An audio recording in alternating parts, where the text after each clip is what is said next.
زندگی کی کتاب کے تمام اسباق ہمارے مزاج کے مطابق نہیں ہوتے، اس لیے کوئی ایسا سبق سامنے آ جائے جس میں مشکلات ہوں تو صبر کریں۔ خوش نصیب ہے وہ انسان جو اپنے نصیب پر خوش ہے۔ جو چیز جس کو دینی ہو وہ جلدی اس کو دے دینی چاہیے، یہی بخشش کا کمال ہے۔ اللہ سے اپنا رشتہ اتنا مضبوط کرو کہ تمہیں کسی اور کے سہارے کی ضرورت نہ پڑے۔ اپنے گناہوں پر شرمندہ ہونا گناہوں کو مٹانا ہے، اور نیکیوں پر فخر کرنا انہیں تباہ کر دیتا ہے۔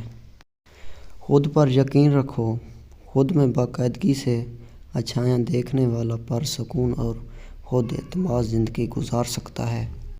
مشکل ترین کام بہترین لوگوں کے حصے میں آتے ہیں کیونکہ وہ اسے حل کرنے کی صلاحیت رکھتے ہیں۔ کبھی بھی ایسے شخص کے ساتھ برا سلوک مت کرو جس نے تمہارے ساتھ اچھا سلوک کیا ہو۔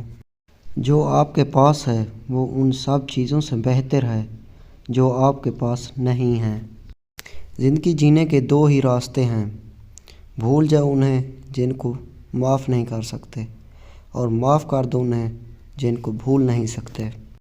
سب سے بہتر اور عزت کا لقمہ وہ ہے جسے اپنی محنت سے حاصل کیا جائے۔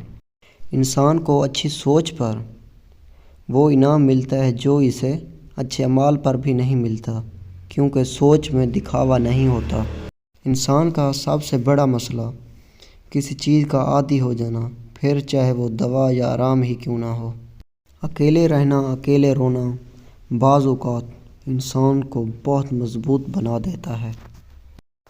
جب تک آپ کو تکلیف نہیں ملتی تب تک آپ کسی بھی چیز میں تبدیلی نہیں لاتے۔ لوگوں کو اپنے خواب مت بتائیں، بس انہیں پورا کر کے دکھاؤ، کیونکہ لوگ سننے سے زیادہ دیکھنا پسند کرتے ہیں۔ قوم کے بدقسمت ہونے کے لیے بس اتنا ہی کافی ہے کہ اس قوم کو لاپرواہ استاد مل جائے۔ غصہ ہمیشہ انسان کو اس وقت آتا ہے جب وہ خود کو کمزور و شکست خوردہ پاتا ہے۔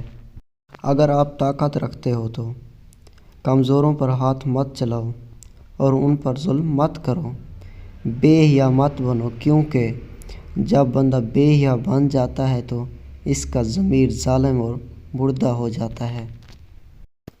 کمزور انسان کی دلیل بولتی ہے اور طاقتور کا ہاتھ بولتا ہے۔ بے وقوف سے جھگڑا کرنے سے بہتر ہے تم عاقل بندے کی پناہ لو۔ مزید ایسی ویڈیو دیکھنے کے لیے ہمارے چینل کو سبسکرائب کریں۔